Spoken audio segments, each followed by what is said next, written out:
Assalamualaikum warahmatullahi wabarakatuh. Hi everyone, we are from Group 7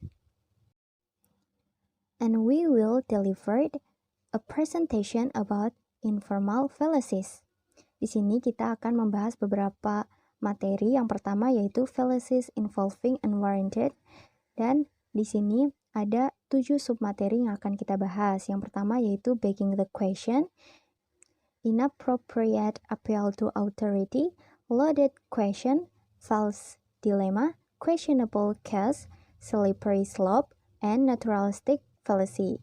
Yang kedua kita akan bahas yaitu strategies for avoiding fallacies. Dan yang terakhir kita akan bahas mengenai critical thinking issue, perspective on gun control.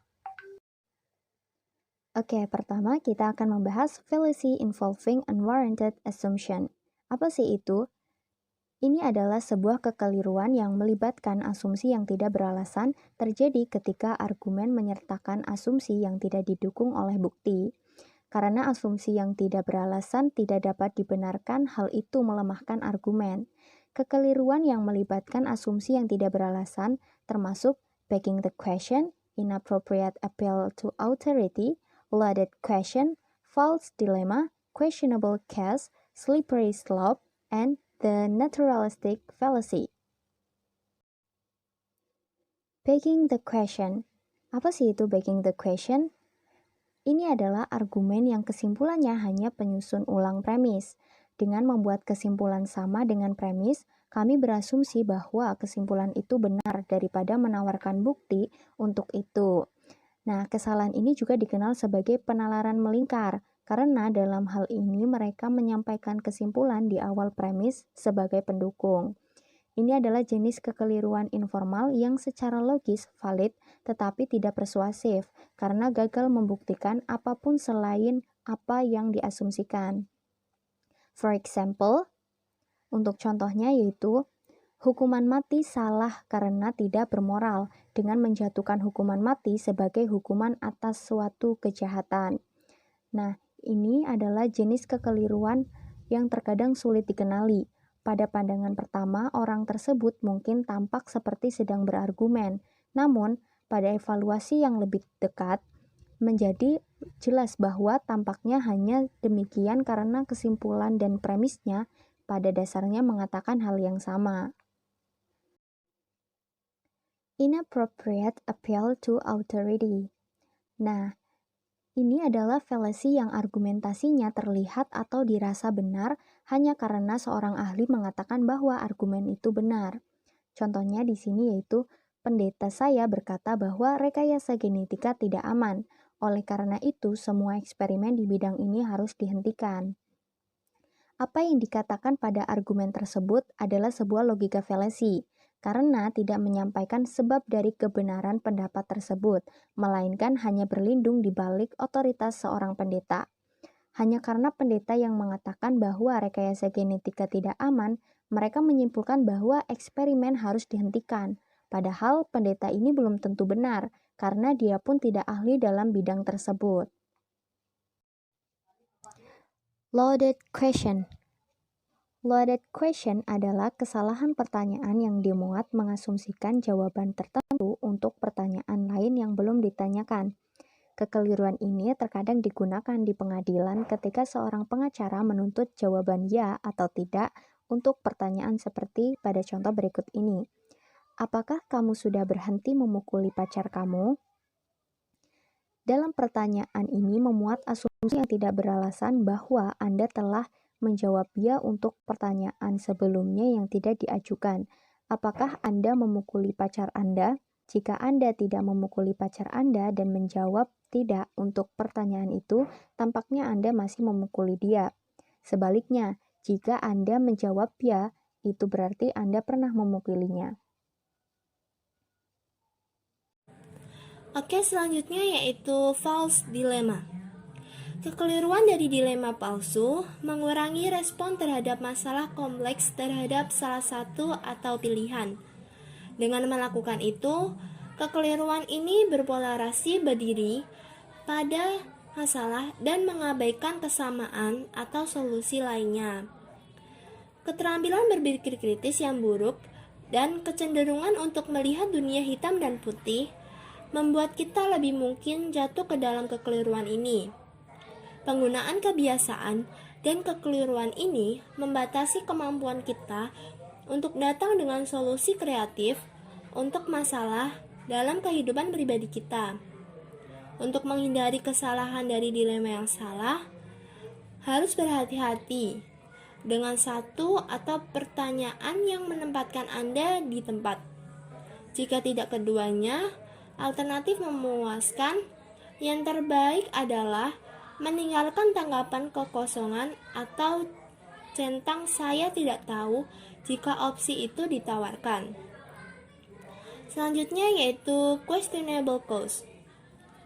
Karena otak kita cenderung mengatur bagaimana cara kita melihat dunia, kita mungkin melihat ketertiban dan hubungan kausal di mana mereka tidak ada. Ketika seseorang berasumsi tanpa bukti yang cukup bahwa suatu hal adalah penyebab hal lain, orang itu melakukan kesalahan karena penyebab yang dipertanyakan. Ini dapat terjadi ketika kita berasumsi bahwa karena suatu peristiwa mendahului peristiwa kedua, itu adalah penyebab peristiwa kedua. Ini juga disebut post hoc. Selanjutnya yaitu slippery slope. Menurut kesalahan slippery slope atau lereng licin, jika kita mengizinkan tindakan tertentu dan tindakan-tindakan jenis yang sama, bahkan yang paling ekstrim akan diberi izin.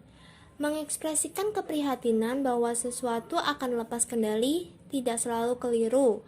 Kadang-kadang diperlukan prediksi bahwa tindakan atau kebijakan tertentu akan membawa kita menuruni lereng yang licin. Pertimbangkan ini untuk menghindari kekeliruan lereng licin. Kita harus berhati-hati melakukan penelitian dan membiasakan diri dengan kemungkinan hasil dari tindakan dan kebijakan yang berbeda. Selanjutnya yaitu naturalistic fallacy. Kesalahan naturalistik didasarkan pada asumsi yang tidak beralasan bahwa apa yang alami itu baik atau dapat diterima secara moral dan bahwa apa yang tidak wajar itu buruk atau tidak dapat diterima secara moral. Istilah kekeliruan naturalistik terkadang digunakan dalam pengertian yang lebih sempit atau menyampaikan bahwa konsep kebaikan moral tidak dapat direduksi menjadi istilah deskripsi. Strategies for avoiding fallacies. Strategi untuk menghindari kekeliruan. Here are some strategies that can help you become better. Know yourself. Build your self-confidence and self-esteem. Cultivate good listening skill. Avoid ambiguous and vague terms and faulty grammar. Do not confuse the standard of the argument with the character or circumstance of the person making the argument. Know your topic. Adopt a position of skepticism.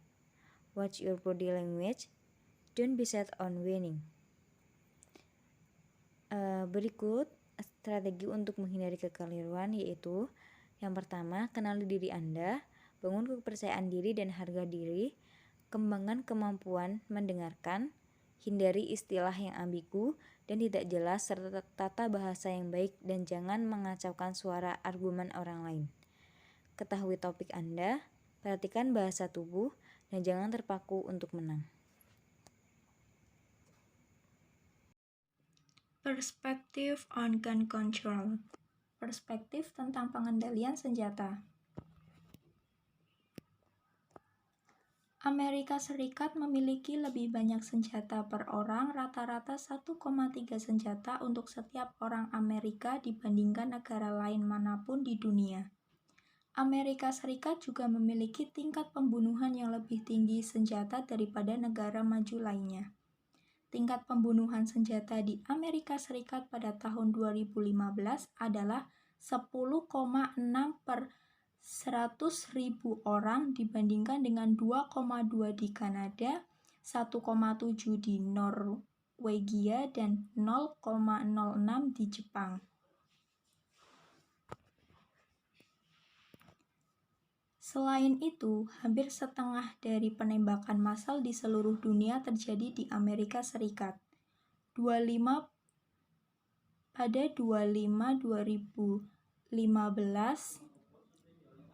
untuk pertama kalinya lebih banyak anak muda Amerika yang tewas karena senjata daripada di kecelakaan mobil.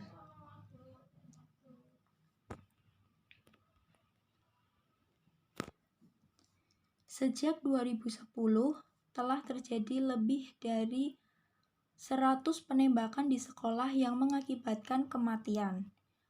Menyusul penembakan sekolah dasar Desember 2012 di Newtown, Connecticut, di mana 20 anak-anak dan 6 orang dewasa dibunuh oleh Adam Lanza yang berusia 20 tahun, ada seruan untuk memikirkan kembali undang-undang senjata kami yang interpretasi kami terhadap amandemen kedua Konstitusi Amerika Serikat yang menyatakan milisi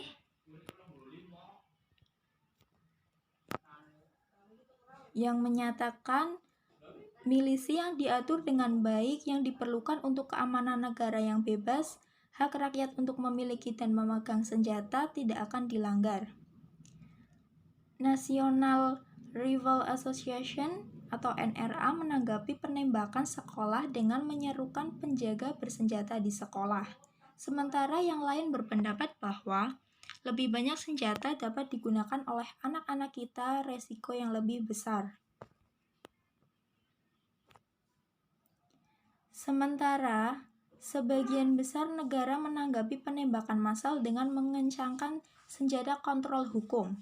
Kebanyakan orang Amerika tidak menyukai pemikiran ulang yang menyeluruh tentang kedua amandemen. Sebelum tahun 2010, mayoritas orang Amerika menyukai kontrol senjata yang lebih ketat kepemilikan senjata.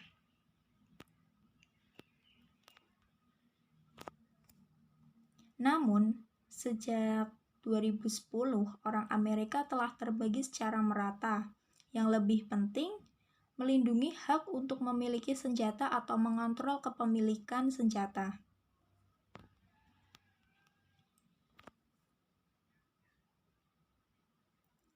Dalam bacaan berikut, Eric Gilbert, dekan sekolah pasca sarjana dan profesor sejarah di Arkansas State University, berpendapat bahwa aturan membatasi mahasiswa dan pengajar dari membawa senjata di kampus memiliki pengaruh yang kecil terhadap kekerasan senjata. Mark Kelly, suami dari mantan perwakilan Amerika Serikat Gabrielle Giffords, tidak setuju.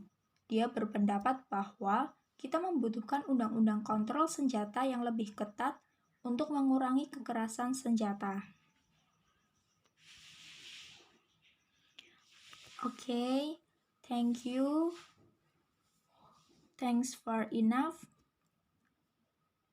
Wassalamualaikum warahmatullahi wabarakatuh.